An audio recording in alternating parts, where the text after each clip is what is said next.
Hello viewers at home, you are welcome to Soluble Tutors. Now let's solve this nice Olympiad exponential equation. This is very simple. Let's give it a very good approach. Now looking at this, we have the same power. Whenever you see the same power and you see minus there, what should come to your mind is that we can use difference of two squares. Now how do we do that? Let's rewrite this raised to power n minus 3 raised to power of n is equal to 16. What do we do to this? We divide by 2 here, which is the power. Now we square it again. We divide by 2, we square. Now by having this, we can go on and say let x be equal to 5 raised to power n over 2, and let y be equal to 3 raised to power n over 2. From there, it means x will not represent this, y will represent this. Putting x to represent this, we now have x raised to power of 2 minus y raised to power of 2 is equal to 16. Okay, this is difference of two squares. Recall that when we have difference of two squares, you can say when you have x minus y squared, so it will be equal to x plus y, x minus y. So let's apply this. Let's apply it here. So it means this one will become x plus y, x minus y is equal to 16. The next thing we have to do is to split this into a product so that this can be equal to one of them and this can be equal to the other one. So what do we do? The next thing we do is to factorize 16.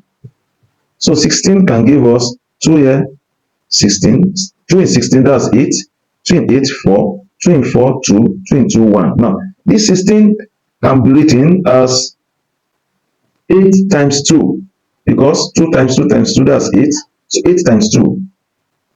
Okay, and it can also be 16 times 1. So we are going with this, because we needed the number that is big to represent s plus y should be big, s minus y will be small, because if you had a number, and you subtract the same number, when you add the number it will be big and this will be small. So we have to rewrite it in this manner. So it means we have x plus y, x minus y is equal to 8 times 2. So it means this goes for this and this goes for this. So let's write it down now. So it means we have our x plus y is equal to 8, and we have our x minus y is equal to 2. So this is equation 1 and equation 2. So this is a simultaneous equation. What do we do now? This is plus y minus y. Using elimination method, we have to add the two equations together. Adding the two equations together, x plus x gives us 2x plus y minus y, that's 0, is equal to 8 plus 2, that should give us 10. To get our x, we divide both sides by 2. So it means we have divided by 2. Divided by 2. 2 cancels 2. So our x will be equal to 5. To get our y, we have to substitute x is equal to 5 into equation 1.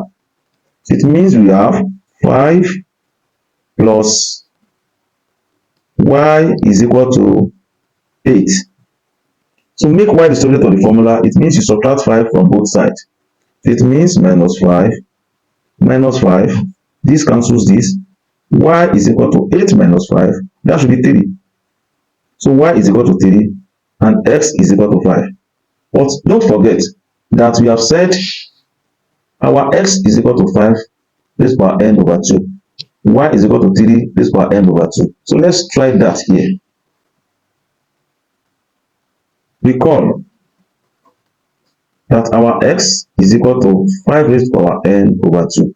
And here our x is 5, so we can put 5 here. So it means we have 5 is equal to 5 raised power n over 2. This 5 means there's power of 1. They have the same base. Okay, so 1 is equal to n over 2. So cross multiply, 2 comes up. So we now have 2 times 1 is equal to n. Therefore, n is equal to 2. So let's check using the second. Y is equal to 3 raised power n over 2. And we know our y is 3. So we can now put 3 is equal to 3 raised power n over 2. So this power 1, this cancels. So our 1 is equal to n over 2, cross multiply. 2 times 1 is equal to n. Therefore, n is equal to 2. So we are getting the same answer for n. It's very sure. It means n is equal to 2. So we have to check. Our equation formally is 5 raised to power n minus 3 raised to power n is equal to 16. So now, since our n is 2, we can substitute to check. It means 5 raised to power of 2 minus 3 raised to power of 2 must give us 16. 5 raised to power of 2 is 25. 3 raised to power of 2 is 9. Must be equal to 16. 25 minus this, 16 is equal to 16. It means you are very, very correct. If you have enjoyed or learned something from this video, please do well to subscribe to our channel. Like this video and share with friends, please. So if you have any question, please you can drop it in the comment section below. And if you have another method that you think we can use to solve this, you can share your method with us. Thank you and God bless.